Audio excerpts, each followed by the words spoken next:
샬롬, 류 선생의 구속사 천국열차, 유도수 목사님의 신구약 성경 파노라마를 낭독하는 시간입니다. 지금은 민수기 18장입니다.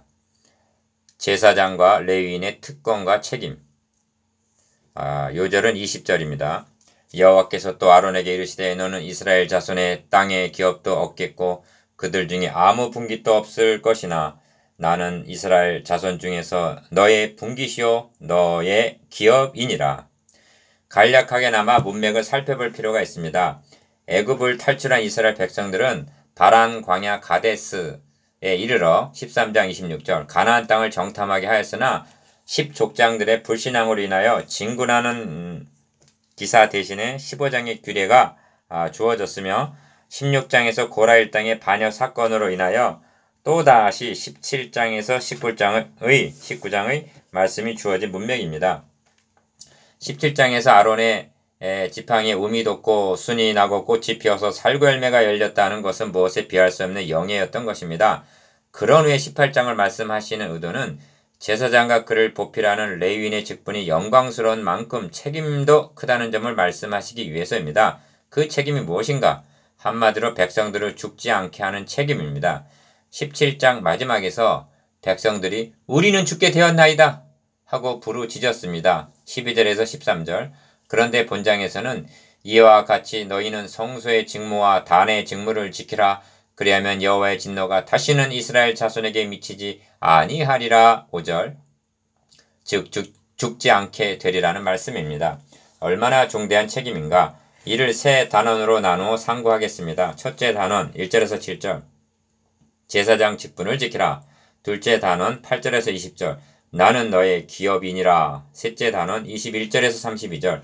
레위인의 축복과 섬김. 첫째 단원 1절에서 7절. 제사장 직분을 지키라.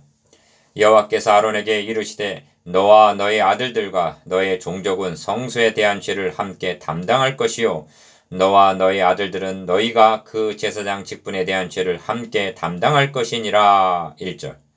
1. 첫 절은 본장 전체를 해석하는 열쇠와 같은 말씀입니다. 성소에 대한 죄, 제사장 직분에 대한 죄를 함께 담당할 것이니라 하고 말씀합니다. 이는 책임을 묻는 말씀인데 엄중함을 나타내기 위해서 성소에 대한 죄, 제사장 직분의 죄라고 말씀하는 것입니다. 제사장 직분이란 영광스러운 직분입니다. 그러나 이에 상응하는 책임이 따른다는 말씀입니다. 5절에서는 이와 같이 너희는 성소의 직무와 단의 직무를 지키라. 그리하면 여호와의 진노가 다시는 이스라엘 자손에게 미치지 아니하리라 말씀하고 있는데 이로보아 제사장의 책임이 얼마나 중차대한가를 깨닫게 됩니다. 이 제사장의 책임을 첫째, 성소에 대한 죄라고 말씀합니다. 1절 상반절. 성소의 죄란 기억, 성소의 거룩이 훼손되지 않도록 보존해야 할 책임이 제사장에게 있다는 말씀입니다. 성소는 하나님이 거하시는 집이요 이스라엘 진영의 중심입니다. 그러므로 이 점이 현대교회는 교회의 신성을 보존하는 것으로 적용이 됩니다. 니은, 둘째는 제사장 직분에 대한 죄를 함께 담당할 것이니라 하신 뜻입니다. 1절 하반절. 이는 제사장 직무를 바르게 수행해야 한다는 말씀입니다. 제사장 직분이란 백성들의 죄를 속죄하는 직분입니다. 이는 현대교회에 복음을 보수하는 것으로 적용이 됩니다. 주님은 말씀합니다. 너희가 네 죄든지 사하면 사하여질 것이요 네 죄든지 그대로 두면 그대로 있으리라 하십니다. 요한복음 20장 23절. 이는 바른 복음을 통해서만 이루어질 일인 것입니다. 3. 이 점을 5절에서는 단의 직무라고 말씀합니다. 단은 번제단을 가리킵니다. 죄인 편에서 보면 성소의 핵심이 여기에 있는 것입니다. 왜냐하면 죄인이 죽음을 당하지 아니하고 하나님 앞에 나아감을 가능케 하는 것은 번제단을 통해서만이 가능해지기 때문입니다. 그러므로 제사장에게는 단에서 제물이 바르게 드려지도록 지켜야 할 책임이 있다는 것입니다. 이 점을 아론의 아들 나답과 아비후가 각기 향로를 가져다가 여호와의 명하시지 않은 다른 불을 담아 여호와 앞에 분향하다가 죽임을 당한 사례가 증거해 줍니다. 레위기 10장 1절에서 2절. 이 점을 사도 바울은 우리나 혹 하늘로부터 온 천사라도 우리가 너에게 전한 복음 외에 다른 복음을 전하면 저주를 받을지어다 하고 말씀합니다. 갈라디아서 1장 8절. 4. 그러므로 본 단원을 관찰해 보면 마치 목회 서신을 대하는 것 같은 인상을 받게 됩니다. 왜냐하면 지키라. 3절, 4절, 5절, 7절이라는 말씀이 목회서신처럼 강조되어 있기 때문입니다. 바울은 목회서신에서 디모데에게 우리 주 예수 그리스도 나타나실 때까지 점도 없고 책망받을 것도 없이 이 명령을 지키라. 디모데야, 너에게 부탁한 것을 지키고 거짓되이 일컫는 지식에 망령되고 허한 말과 변론을 피하라 합니다. 디모데전서 6장 14절 20절. 너는 그리스도 예수 안에 있는 믿음과 사랑으로서 내게 들은 바 바른 말을 본받아 지키고 우리 안에 거하시는 성령으로 말미암아 너에게 부탁한 아름다운 것을 지키라 하고 디모데후서 1장 13절에서 14절 거듭 명합니다. 그리고 자신의 사역을 한마디로 믿음을 지켰다 하고 말씀합니다.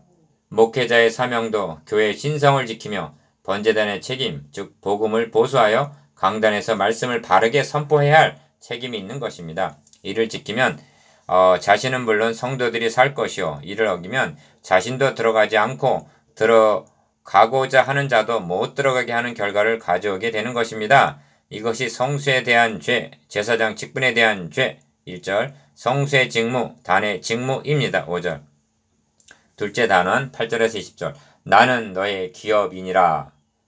여호와께서 또 아론에게 이르시되 보라, 내가 내 거제물 곧 이스라엘 자손에 거룩하게 한 모든 예물을 너로 주관하게 하고 네가 기름 부음을 받았음을 인하여 그것을 너와 너의 아들들에게 영영한 음식으로 주노라. 8절 1.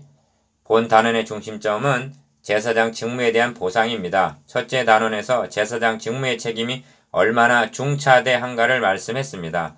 그러므로 본 단원에서는 그들에게 어떤 보상이 주어지는가를 말씀합니다. 응식이라는 말씀이 3번 8절, 11절, 19절 나오는데 이는 직무를 수행하는 데 대한 보상을 가리키는 말입니다. 2.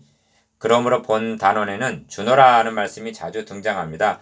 응식으로 주노라. 8절 너와 너의 아들에게 돌리리니. 9절 제일 좋은 기름과 제일 좋은 포도주와 곡식을 너에게 주었은즉. 12절 처음 익은 모든 열매는 너의 것이니. 13절 특별히 드린 모든 것은 너의 것이 되리라. 14절 이는 여호와 앞에 너와 너의 후손에게 변하지 않는 소금 언약이니라 하십니다. 19절 3.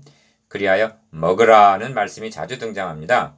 지극히 거룩하게 여김으로 먹으라. 10절 너의 집에 정결한 자마다 먹을 것이니라. 11절 13절 하십니다. 이를 신약적으로 표현하면 잘 다스리는 장로들을 배나 존경할 자로 알되 말씀과 가르침에 수고하는 이들을 더할 것이니라. 성경에 일렀으되 곡식을 밟아 떠는 소의 입에 망을 씌우지 말라 하였고 또 일꾼이 그 삭슬 받는 것이 마땅하다 하였느니라는 말씀이 될 것입니다. 디모데전서 5장 17절 18절 4. 그런 중에서도 제사장의 상급 가운데 가장 영광스러운 것은 20절 말씀입니다. 여호와께서 또 아론에게 이르시되 너는 이스라엘 자손의 땅에 기업도 없겠고 그들 중에 아무 분깃도 없을 것이나 하십니다. 20절 상반절 땅을 분배할 때에 그들 몫은 주어지지 않았습니다. 그러나 나는 이스라엘 자손 중에 너의 분깃이요 너의 기업이니라 하십니다. 20절 하반절 하나님 자신을 기업으로 주시겠다는 말씀입니다. 땅을 분배받는 것과 하나님 자신을 소유하는 것 중 어느 것을 더 원하느냐 하고 물으신다면 입으로는 하나님이라고 말하면서 마음으로는 땅이라 여길 것은 아닌가? 이 점을 목회서신에서는 그러나 지족하는 마음이 있으면 경건이 큰 이익이 되느니라. 우리가 세상에 아무것도 가지고 온 것이 없음에 또한 아무것도 가지고 가지 못하리니 우리가 먹을 것과 입을 것이 있는 즉 족한 줄로 알 것이니라 하십니다. 디모데전서 6장 6절에서 8절 여호와는 나의 산업과 나의 잔의 소득이니 나의 분깃을 지키시나이다. 내게 줄로 재어준 구역은 아름다운 곳에 있으며 나의 기업이 실로 아름답도다. 시편 16편 5절에서 6절 주께서 내 마음에 두신 기쁨은 저희의 곡식과 새 포도주 풍성할 때보다 더하니이다. 내가 평안히 눕고 자기도 하리니 나를 안전히 거하게 하시는 이는 오직 여호와시니이다. 시편 4편 7절에서 8절 셋째 단원 21절에서 32절 레위인의 축복과 섬김 내가 이스라엘의 11조를 레위 자손에게 기업으로 다 주어서 그들의 하는 일 곧 회막에서 하는 일을 감나니. 21절 1. 본 단원의 중심점은 레위인에 대한 보상에 있습니다. 2절에서 4절까지에서는 레위 지파의 임무가 제사장을 보필하는 것임을 말씀했습니다.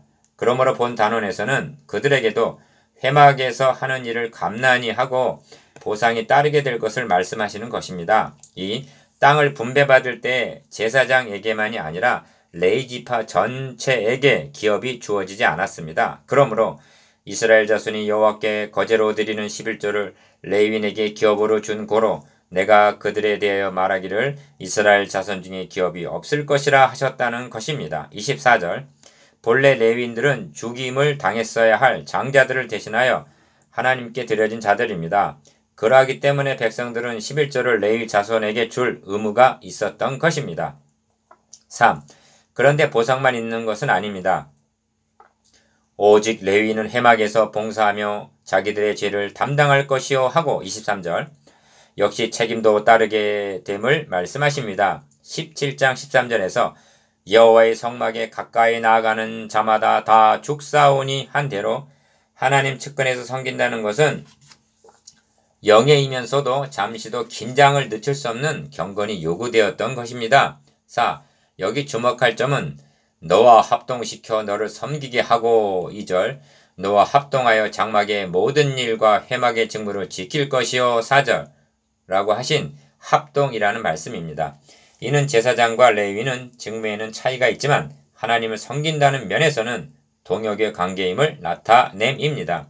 같은 레위인이면서도 그와 자손들은 법궤를 운반하는 직무가 주어졌고 무라리 자손들에게는 널판과 말뚝을 운반하는 임무가 주어졌습니다. 4장 32절 그런데 이는 직무를 분담하는 것이지 결코 계급적인 차별을 뜻하는 것이 아니라는 점입니다. 이들은 모두가 합동하여 하나님을 섬기고 있는 것입니다. 레위인의 11조의 11조 1. 여호와께서 모세에게 일러 가라사대 너는 레위인에게 고하여 그에게 이르라 내가 이스라엘 자손에게 취하여 너희에게 기업으로 준 11조를 너희가 그들에게서 취할 때 그 11조의 11조를 거제로 여호와께 드릴 것이라 하십니다. 25절에서 26절 25절에서 32절에는 드리라는 말씀이 5번이나 나옵니다. 26절, 28절, 29절, 30절, 32절 기억 11조의 11조를 거제로 여호와께 드릴 것이요 26절 너희의 받은 모든 예물 중에서 너희는 그 아름다운 것, 그 거룩하게 한 부분을 취하여 여호와께 거제로 드릴지니라 하십니다. 29절 2.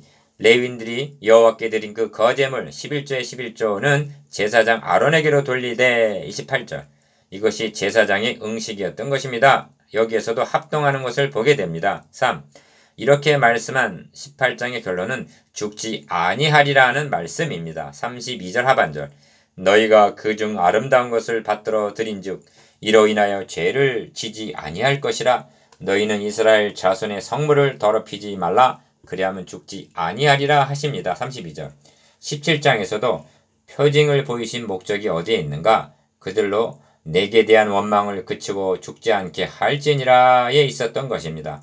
17장 10절 결론은 이것입니다. 제사장이 직무를 올바로 지키고 레위인이 직무를 바르게 감당하기만 한다면 첫째는 자신들도 죽지 아니할 것이요 그리하면 여호와의 진노가 다시는 이스라엘 자손에게 미치지 아니하리라 5절 즉 죽지 않게 되리라는 것입니다. 하나님은 저들을 살리시려는 것입니다. 그런데 백성들은 계속적으로 우리를 죽이려 하는도다 하고 원망을 하고 있는 것입니다. 18장 말씀은 현대교회도 적실성이 있는 목회학이라 할 수가 있습니다.